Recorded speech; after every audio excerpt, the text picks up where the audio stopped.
Not again. Something keeps breaking apart all the little drippers, the little T connections keep snapping, and I don't know why. So today, we're gonna fix one. Fortunately, the tools and supplies that we need are very simple. The most important are these extra little T connections. This is what broke. Got a whole bag of 1/4-inch barb T's. Might need some scissors, and shears are helpful for cutting apart the hose, so I can reuse as much as possible without wasting material. And then what's also very helpful is using these spikes that help hold down the hoses. So I'm hoping that if I can attach most of them directly to the ground, that'll help stop them from getting damaged so often. So that's all we need. Let's get started. Fortunately, nothing about this is complicated. We just have to cut off the old parts and attach the new parts. So the shears are very handy because they can cut through some of these hoses. So I'm going to cut as close as I can to where the old connectors were, because I don't want to lose too much of this dripper hose. There, that's the broken T. And here's the other part of the broken T, still attached in that hose. I'll snip that off. Set these aside so I make sure I throw them away. And for my bag of bonus T's, pretty easy. I'm going to, in this case, I think do the brown hose first. Pretty easy. Get it all the way and get the hose all the way to the tip there. Same thing on this side. Then I'm going to attach it to this hose, which itself has a repair. Something at some point ate through this or cut this, I don't know what. So something in my garden has been destroying things. All right, and then next is I'm going to use these stakes to hold things down when it's up here in the air. Well, I'm just assuming that's not a good situation, so I'm gonna get that down in there.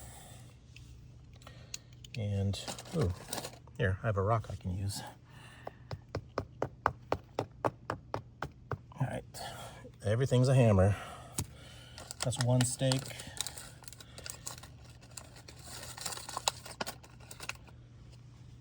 And I'll come around and get a couple more in there, hold everything down.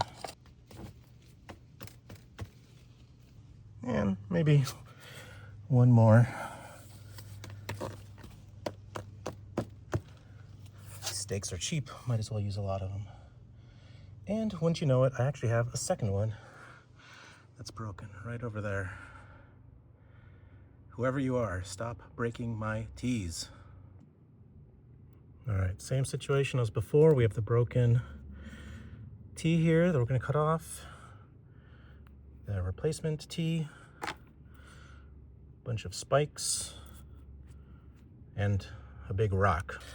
All right, same as before, cut off, and I'm trying to cut off as close as I can. I just want to cut off the broken part because I don't want to lose too much of the dripper hose, or else I'll have to replace the whole hose. And they're not terribly expensive, but why waste?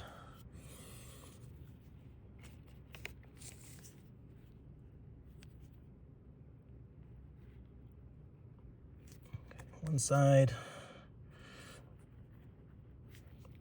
the other side.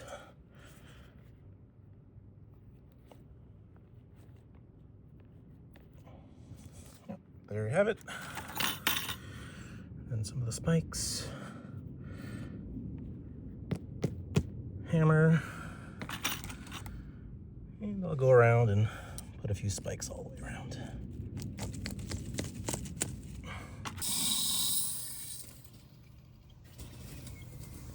All right, this sprinkler zone is on. That's one of the T's that we just fixed. Maybe it's dripping a little bit from some of the connections, but mostly you can see it's just the dripper is dripping, and that's what I want. I don't want the connection dripping or spewing water all over the place. It's fixed. That was a pretty easy fix. I just needed 2 of these little connectors, and some of the spikes, they really don't cost anything, just a few cents a piece.